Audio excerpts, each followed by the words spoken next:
बिहार के कटिहार जिले के कदवा प्रखंड में गोपीनगर गांव अब भी विकास की राह तक रहा है। आजादी के 69 साल बाद भी यहां पर एक ब्रिज तक नहीं बना। गोपीनगर गांव के उस पार 5 पंचायत हैं, जहां की जाने का एक ही साधन है, वो है बांस का बना हुआ चचरी पुल, जिस पर चढ़कर लोग इस पार से उस पार जाया करते हैं। ग्रामीणों का कहना है कि कई बार यहाँ बड़े बड़े पदाधिकारी और जनप्रतिनिधि आए, लेकिन आज तक इस गाँव का उद्धार नहीं हो पाया। सोचने वाली बात ये है कि उस पार पंचायत है और प्रत्येक बार वहाँ चुनाव तो होता ही है और पदाधिकारी तो पहुँचते ही हैं। क्या आज तक किसी ने ये उचित नहीं समझा कि इस जगह पर एक पुल होना चाहिए? आचार संहिता लग गई और विकास अब तक नहीं हुआ।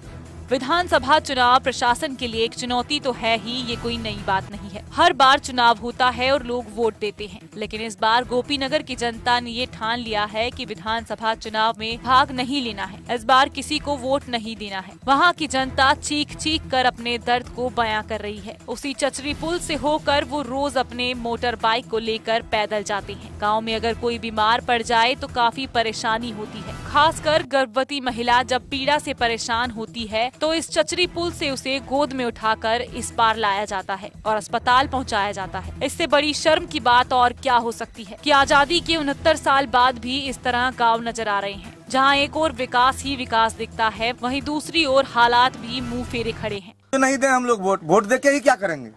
जब वोट देते हैं हम लोग का दुख को दूर नहीं कर रहा है। कोई नेता आया गया खाली झूठा आश्वासन देता है जाता है। जो आज बन गया, पहले तो लो एस्टीमेट का बहाना बना रहा था, लो एस्टीमेट है, पुल नहीं बन रहा है, कोई टेंडर नहीं डाल रहा है। अब जो क्या हो रहा है पता नहीं है। ये रास्ता कहाँ जाके मिलता है? ये तो आगे चौकी तक जाता है, अंदर इसके अंदर 5 पंचायत है। जिले में यही एक गांव ऐसा नहीं है, बहुत से ऐसे गांव हैं जहां अभी तक बिजली नहीं पहुंची है, सड़क नहीं बनी है और पुल की आवश्यकता है। आखिर क्यों? इस सवाल का जवाब जनता को कौन देगा? जनता मीडिया से भी ये सवाल करती है कि आप लोग आते हैं और खबर बना के चले जाते हैं, लेकिन प्रशासन और जनप्रतिनिधि तक ये खबर क्यों नहीं पहुँचती? उनका ध्यान इस ओर क्यों नहीं जाता? ऐसे बहुत से सवाल हैं जिनका कोई जवाब नहीं है। TV 24 के लिए कटिहार से नंदलाल मिश्रा की रिपोर्ट।